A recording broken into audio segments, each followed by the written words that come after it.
Mi marido estampó el plato contra el suelo y los pedazos de cerámica salieron disparados hasta rozarme los tobillos. «No hay nada de comer. Eres una inútil», me gritó delante de su madre, con la cara desencajada y el puño todavía temblando. Yo no respondí. Solo miré el reloj de pared sobre la vitrina del comedor y pensé, con una calma que ni yo misma sabía que me quedaba. En 15 minutos, todo iba a terminar.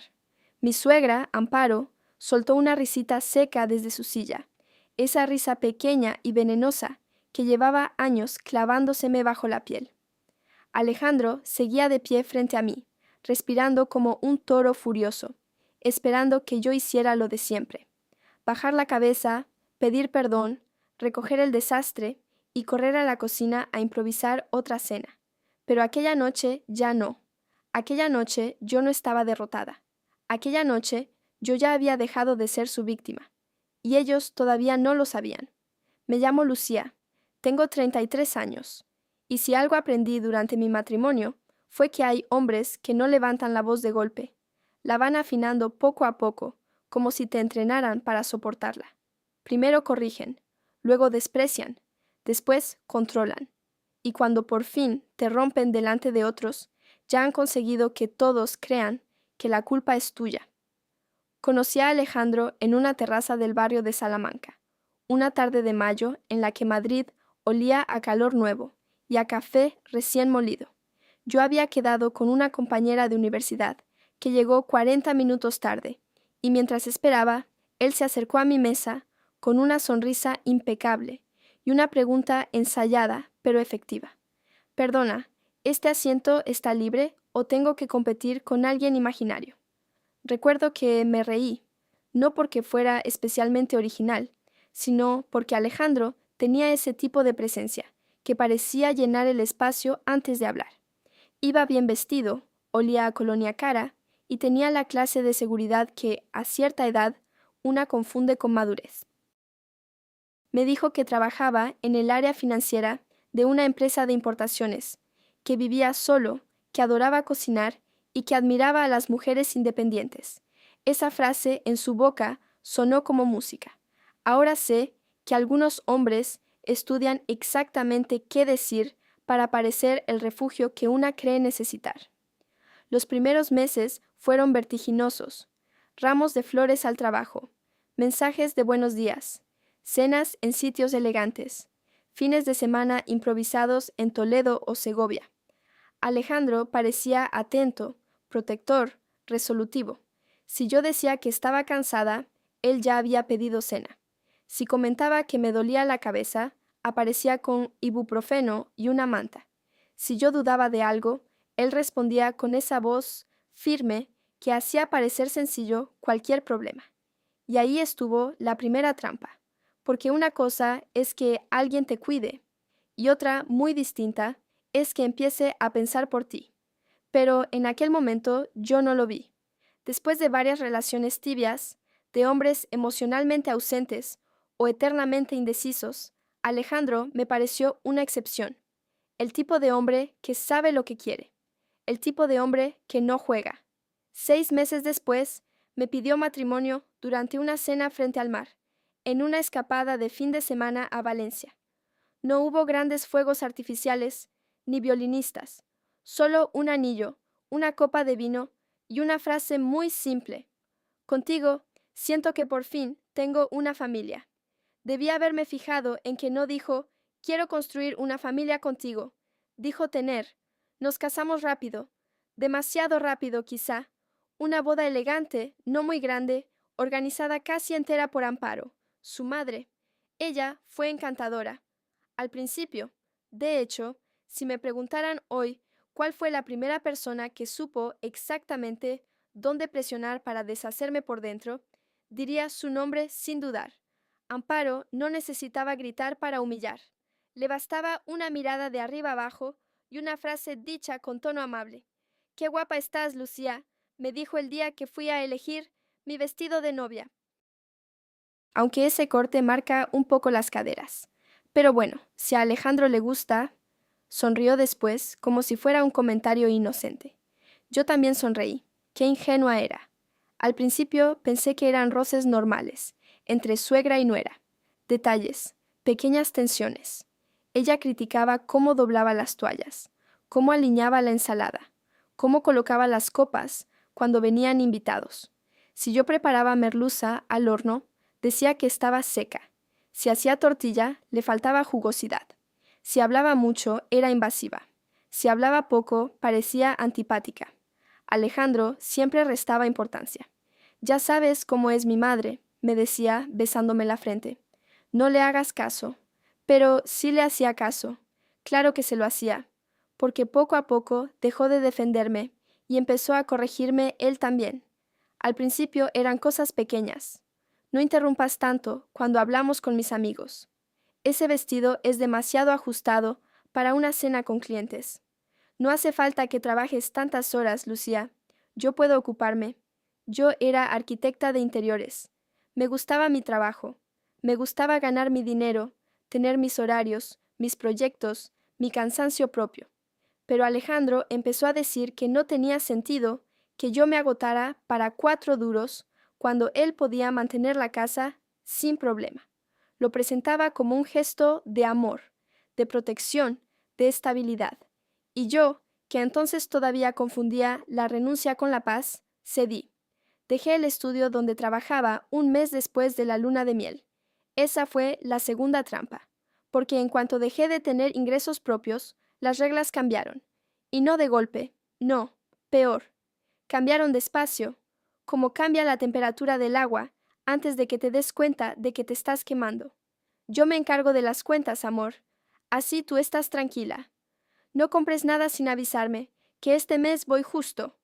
¿Otra vez has pedido cosméticos? Lucía, de verdad, no sabes administrar. Lo decía el mismo hombre que llegaba con relojes nuevos, cenas de empresa absurdamente caras y regalos para su madre cada vez que cerraba un trato. Pero lo peor no era el dinero. Lo peor era la humillación, cuidadosamente dosificada. Delante de los demás, Alejandro tenía un humor ácido que todos confundían con carisma. Si yo opinaba sobre algo en una comida, él sonreía y soltaba: «No le hagáis mucho caso, que Lucía vive en su mundo Pinterest». Todos reían. Yo también, porque a veces una se ríe para no llorar, o para no quedar como la exagerada, o porque todavía espera que, al llegar a casa, él le diga que solo era una broma. Pero no lo decía. Y fue entonces cuando entendí algo inquietante. El problema no era que Alejandro cambiara. El problema era que, quizá, nunca había sido quien yo creí. Lo peor todavía estaba por venir. Hay un momento muy extraño en las relaciones tóxicas. No es cuando empiezan los gritos. No es cuando llegan las humillaciones. Es cuando tu intuición empieza a susurrarte que algo no encaja. Pero todavía no tienes pruebas. Durante mucho tiempo intenté convencerme de que Alejandro simplemente estaba estresado. Su empresa estaba creciendo, viajaba mucho, hablaba constantemente de negocios, inversiones, nuevos socios. Cuando llegaba tarde por la noche, decía que había tenido reuniones con clientes extranjeros. El mercado asiático se mueve de madrugada, explicaba, quitándose la corbata. Yo asentía, pero hubo un detalle pequeño que empezó a inquietarme: el teléfono. Alejandro nunca había sido especialmente reservado con él. Al principio lo dejaba en cualquier sitio, sobre la mesa, en el sofá, incluso en la cocina, mientras se duchaba. Pero, de repente, algo cambió. Comenzó a llevárselo siempre encima. Si entraba una llamada, se levantaba de la mesa y salía al balcón. Si recibía un mensaje, giraba la pantalla. Y por las noches, empezó a ponerlo en silencio. Una madrugada me desperté porque la pantalla del móvil iluminó la habitación. Alejandro se levantó lentamente de la cama, como si no quisiera despertarme. Caminó hasta el pasillo y cerró la puerta detrás de él. Pero antes de que la puerta se cerrara del todo, escuché una frase. «Sí, mañana revisamos las transferencias». Mi corazón dio un pequeño salto. Transferencias. No sonaba como una conversación normal de negocios. Sonaba más cuidadoso, más secreto. A la mañana siguiente le pregunté con naturalidad: «¿Todo bien en el trabajo?» Alejandro ni siquiera levantó la vista de su café. Sí, ¿por qué? Te escuché hablar anoche. Su respuesta fue inmediata. Era un cliente pesado, y cambió de tema. Fue tan rápido que en ese momento decidí no insistir. Pero dentro de mí algo ya se había activado. Una alarma silenciosa. Y cuando esa alarma se enciende, empiezas a ver cosas que antes no veías. Por ejemplo, el despacho. Alejandro tenía un despacho en casa donde guardaba documentos de la empresa. Siempre había sido una habitación casi prohibida. No porque él lo dijera directamente, sino porque cada vez que yo entraba, él aparecía de repente con alguna excusa. Es un desastre aquí, Lucía. Hay contratos confidenciales. Mejor no toques nada. Así que durante años no lo hice. Hasta una tarde de jueves. Alejandro había salido a una reunión y yo estaba limpiando la casa. Cuando pasé frente al despacho, vi que la puerta estaba entreabierta. Y por alguna razón me detuve. No tenía intención de espiar, o al menos eso me repetí a mí misma. Solo iba a ordenar un poco. Eso pensé, pero en cuanto entré, algo me llamó la atención. Sobre la mesa había varias carpetas abiertas, papeles desordenados, facturas, extractos bancarios. No eran documentos normales de empresa, eran movimientos financieros, transferencias internacionales, cantidades grandes, muy grandes, miles, decenas de miles. Sentí un escalofrío recorrerme la espalda. En una de las hojas aparecía algo aún más extraño, una empresa registrada en otro país que yo nunca había oído mencionar. Fruncí el ceño. ¿Qué es esto? Y entonces ocurrió algo que cambió todo. Escuché el sonido de la puerta principal. Alejandro había vuelto antes. Cerré la carpeta de golpe y salí del despacho justo cuando él entraba en el pasillo. Nos miramos unos segundos. ¿Qué hacías ahí?, preguntó. Su tono no era curioso, era frío. Nada, estaba limpiando. Alejandro se quedó quieto observándome durante unos segundos demasiado largos. Luego sonrió, pero era una sonrisa falsa. Lucía, sabes que no me gusta que entres en mi despacho. Solo estaba ordenando. No hace falta que ordenes mis cosas. El ambiente se volvió pesado, muy pesado. Y en ese instante entendí algo. Alejandro no estaba molesto, estaba nervioso. Esa noche apenas hablamos, pero 3 días después ocurrió algo que ya no pude ignorar. Yo estaba en la cocina cuando Alejandro entró en casa hablando por teléfono. No sabía que yo estaba allí porque la puerta estaba medio cerrada. Su voz era baja, tensa. No, eso no puede salir ahora. Silencio. Luego otra frase. La cuenta de Lisboa ya está limpia. El dinero pasó por la empresa pantalla. Sentí que el aire desaparecía de mis pulmones. Empresa pantalla. Eso no era una conversación empresarial normal. Eso era otra cosa, algo ilegal. Me quedé completamente inmóvil. Alejandro siguió hablando unos segundos más, antes de salir al jardín. No sabía que yo lo había escuchado.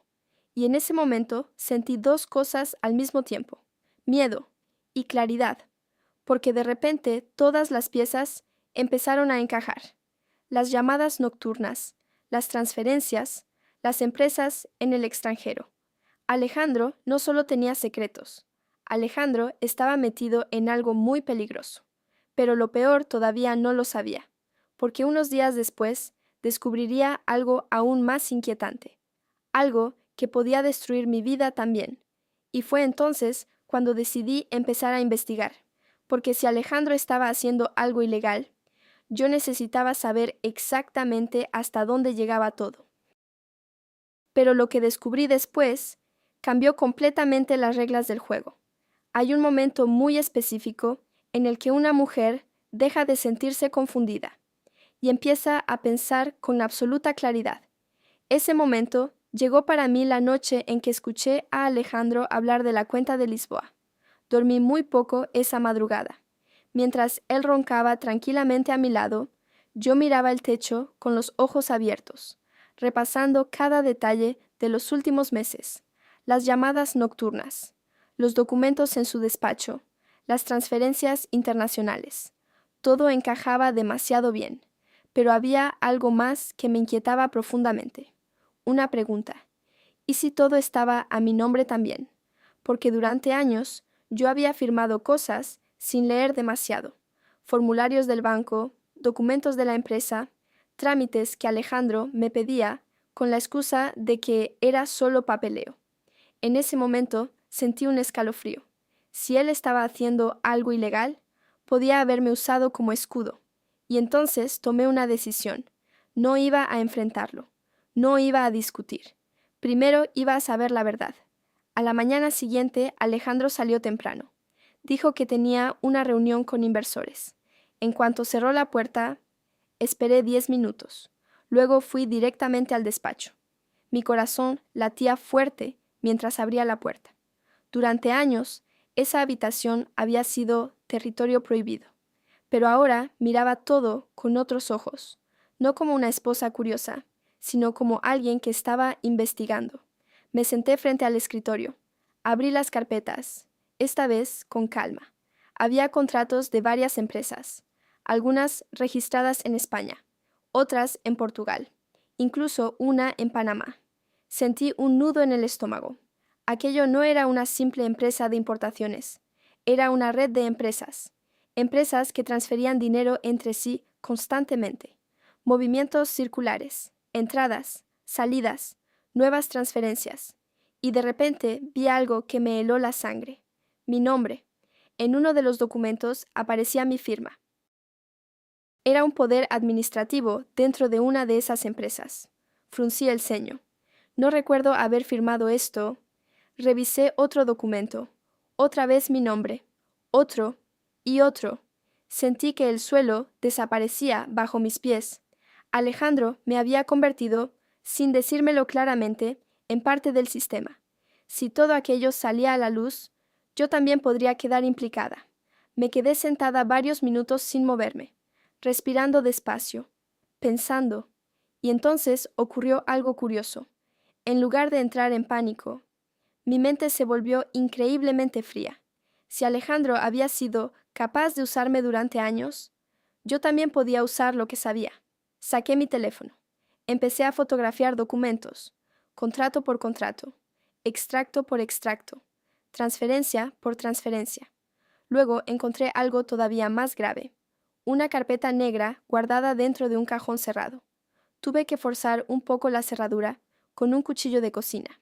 Cuando la abrí, sentí que el aire se volvía pesado. Había registros completos de operaciones financieras, dinero que entraba en la empresa, dinero que desaparecía, dinero que reaparecía en cuentas extranjeras. Y entonces entendí la verdad completa. Alejandro estaba lavando dinero, durante años, utilizando su empresa como fachada. Pero eso no era lo peor. Lo peor estaba en una hoja al final de la carpeta, un documento interno, un plan de contingencia. Lo leí 2 veces porque no podía creerlo. Si las autoridades investigaban, la responsabilidad recaería en la administradora firmante. Mi nombre, Lucía Herrera. Sentí que el estómago se me revolvía. Alejandro no solo me estaba humillando durante años, también había preparado todo para que, si algo salía mal, yo cargara con la culpa. Me apoyé contra el respaldo de la silla. Miré el techo, y por primera vez en mucho tiempo, no sentí tristeza, sentí algo distinto, una calma peligrosa, porque en ese momento entendí algo muy simple. Alejandro pensaba que yo era tonta, pensaba que yo no veía nada, pensaba que podía destruir mi vida y que yo seguiría sirviéndole la cena cada noche. Pero ahora yo tenía todas las piezas. Guardé cada foto en una carpeta oculta de mi teléfono. Después hice algo aún más importante. Copié los archivos en una memoria USB que encontré en el cajón, porque si algo había aprendido viviendo con Alejandro era una cosa. Los hombres que creen controlarlo todo siempre cometen un error, y él acababa de cometer el suyo. Ese mismo día llamé a una persona que no veía desde hacía años, un abogado, uno muy bueno, y cuando me senté frente a él y le mostré los documentos, su reacción fue inmediata. Su rostro se volvió serio, muy serio. Lucía, dijo lentamente, Esto es blanqueo de capitales a gran escala. Sentí que el silencio llenaba la oficina. ¿Y yo? El abogado me miró fijamente. Si no haces nada, podrías terminar pagando por todo esto. Ese fue el momento exacto en que tomé la decisión. No iba a huir, no iba a discutir. Iba a hacer algo mucho más inteligente. Iba a preparar la caída de Alejandro. Pero él todavía no lo sabía. De hecho, cuando esa noche llegó a casa y me vio preparando la cena, sonrió, convencido de que seguía teniendo el control. No tenía idea de que el reloj ya había empezado a contar hacia atrás. Hay algo que la gente no entiende sobre la venganza inteligente. No se hace con rabia, se hace con paciencia. Después de hablar con el abogado, no cambié nada en mi comportamiento. Esa fue la parte más difícil. Durante semanas seguía actuando exactamente igual. Preparaba la cena. Escuchaba a Alejandro hablar de su trabajo. Sonreía cuando su madre venía a visitarnos y criticaba todo lo que hacía. Pero por dentro, todo era diferente, porque ahora yo sabía la verdad. Y también sabía que el tiempo estaba de mi lado. El abogado me explicó el plan con una calma que me sorprendió. Lucía, necesitamos pruebas completas, dijo. No solo documentos, necesitamos demostrar cómo funciona todo el sistema. Eso significaba algo muy claro. Yo tenía que seguir observando, así que empecé a recopilar todo. Copié extractos bancarios, guardé correos electrónicos, fotografié contratos, pero también hice algo más. Empecé a grabar conversaciones. No era difícil. Alejandro hablaba mucho cuando se sentía seguro, y conmigo se sentía completamente seguro. Una noche incluso dijo algo que terminó de cerrar el caso. Los socios nuevos creen que todo está limpio, comentó riéndose mientras bebía vino. Nadie entiende cómo funciona realmente el sistema. ¿Y si alguien investiga? Pregunté con aparente inocencia. Alejandro sonrió con arrogancia. Imposible. Además, si algo sale mal, la administradora es quien firma todo. Me miró. Tú. Ese fue el momento en que confirmé algo terrible. Alejandro realmente pensaba usarme como chivo expiatorio. Pero ya era tarde para él. Durante las semanas siguientes, el abogado y yo organizamos todo, cada documento, cada transferencia, cada grabación, y cuando el expediente estuvo completo, hicimos el último movimiento. Contactamos con la policía financiera. La reunión fue discreta. Recuerdo perfectamente la expresión de los investigadores cuando vieron las pruebas. Uno de ellos cerró la carpeta lentamente. Esto es suficiente para abrir una investigación formal. Mi corazón latía fuerte. ¿Qué pasará ahora? El agente respondió con calma. Necesitamos una confirmación final, algo que demuestre que él sigue realizando estas operaciones. Esa sería la última pieza, la última prueba. Y el destino quiso que apareciera más rápido de lo que imaginábamos. 3 días después, Alejandro llegó a casa con una noticia. Estaba de buen humor, demasiado buen humor.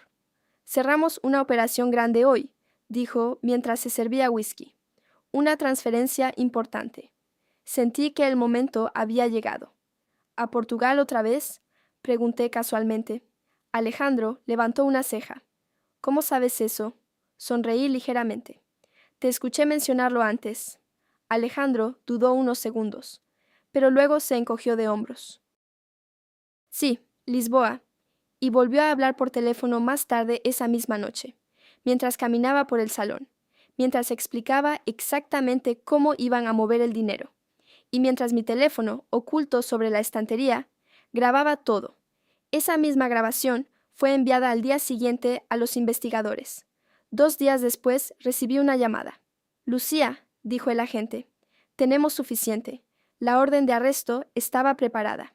Solo necesitaban elegir el momento adecuado. Y entonces ocurrió algo irónico.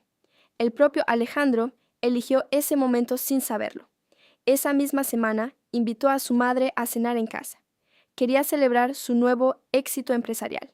Yo acepté con una sonrisa tranquila, porque entendí algo muy claro. El destino había preparado el escenario perfecto. Una cena, la misma mesa, la misma casa donde durante años me habían humillado, y fue exactamente en ese lugar donde todo iba a terminar, porque esa noche, mientras Alejandro gritaba, «No hay nada de comer, eres una inútil», yo ya sabía algo que él no sabía. La policía estaba en camino, y faltaban 15 minutos para que la vida de Alejandro se derrumbara. El plato todavía estaba en el suelo cuando Alejandro dio un paso hacia mí. «No hay nada de comer, eres una inútil», gritó otra vez. Los pedazos de cerámica estaban esparcidos por el comedor. La sopa se había derramado sobre el mantel blanco, y su madre, Amparo, observaba la escena con esa sonrisa fina que siempre aparecía cuando yo quedaba en ridículo. «Siempre lo dije», murmuró. «Esta chica nunca estuvo a tu altura, hijo». Yo no respondí, solo miré el reloj. Las manecillas marcaban las 21:12. 15 minutos. Eso era todo lo que faltaba. Alejandro seguía gritando, caminando de un lado a otro del comedor, como un animal irritado. «Una hora esperando», continuó. «Una hora. ¿Dónde demonios estabas?» No respondí. «¿Te volviste sorda ahora?» Entonces levantó la mano como si fuera a agarrarme del brazo, pero di un paso atrás y hablé muy despacio. «Deberías guardar tu energía». Alejandro frunció el ceño. «¿Qué dijiste?» Lo miré directamente a los ojos. «La vas a necesitar dentro de unos minutos». Por un segundo, el silencio llenó la habitación. Amparo se rió. «Mira qué valiente se ha puesto de repente». Pero Alejandro me miraba con una expresión diferente ahora. Confusión. «¿De qué estás hablando?» No respondí, solo volví a mirar el reloj. 21:18. 7 minutos. Alejandro comenzó a impacientarse. «Te estoy hablando». Se acercó más. «¿Dónde estabas?» «Fuera», respondí con calma. «¿Fuera dónde?» «Arreglando algunas cosas». «¿Qué cosas?» Lo miré. «Problemas que tú creaste».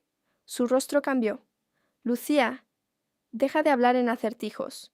Y entonces se escuchó el sonido, al principio lejano, luego más claro. Sirenas. El sonido atravesó el silencio del barrio residencial como un cuchillo. Alejandro se quedó inmóvil. Amparo frunció el ceño. Las sirenas se acercaban, cada vez más, hasta que se detuvieron justo frente a la casa. El color desapareció del rostro de Alejandro. ¿Qué? Yo no dije nada, solo me senté tranquilamente en una silla. Se escucharon puertas de coches cerrándose, pasos firmes, luego golpes en la puerta principal, golpes fuertes, autoritarios. «¡Policía! ¡Abran la puerta!». Amparo soltó un grito ahogado. Alejandro me miró, y en ese momento lo entendió. «Lucía». Sus ojos se abrieron lentamente. «¿Qué hiciste?» No respondí. Los golpes volvieron a sonar. «¡Policía! ¡Abra la puerta inmediatamente!». Alejandro caminó lentamente hacia la entrada. Sus manos temblaban. Abrió la puerta. 4 agentes uniformados estaban frente a él. Detrás, otros 2 hombres con trajes oscuros. Uno de ellos sacó un documento. «¿Alejandro Ruiz?» «Sí». «Queda usted detenido por sospecha de blanqueo de capitales, fraude financiero y falsificación de documentos». El silencio fue absoluto. Amparo comenzó a gritar. «Esto es una locura. Mi hijo es un empresario respetable». Pero los agentes ya estaban entrando. Uno de ellos tomó a Alejandro del brazo. «Tiene derecho a permanecer en silencio». Alejandro no escuchaba, solo me miraba. «¿Quién hizo esto?» Nadie respondió. Los agentes comenzaron a revisar la casa. El hombre de traje se acercó a mí. «¿Lucía Herrera?» Asentí. Saqué lentamente una pequeña memoria USB del bolsillo de mi vestido. La coloqué en su mano. «Aquí está la última copia». El agente asintió. «Gracias por su cooperación». Alejandro parecía incapaz de respirar. «Lucía», susurró. «¿Tú?» Me levanté. Caminé hacia él, muy despacio. Nos miramos por última vez. Y entonces dije la frase que llevaba años guardada. «Durante años pensaste que yo era una inútil». Hice una pausa. «Pero la verdad es que fui la única persona en esta casa que sabía exactamente quién eras». Los agentes le colocaron las esposas. Amparo gritaba. Los vecinos empezaban a asomarse por las ventanas. Alejandro fue conducido hacia la salida. Cuando pasó por la puerta, volvió a mirarme, pero esta vez ya no había arrogancia, solo miedo. La puerta se cerró detrás de ellos. Las sirenas volvieron a encenderse, y el coche de policía desapareció al final de la calle. La casa quedó en silencio, por primera vez en años. Un silencio real. Tomé mi bolso, caminé hacia la puerta. Amparo estaba sentada en el sofá, pálida, derrotada. No dije nada, no hacía falta. Abrí la puerta. El aire de la noche era frío y limpio. Di un paso fuera, y en ese momento sentí algo que no había sentido en años: libertad.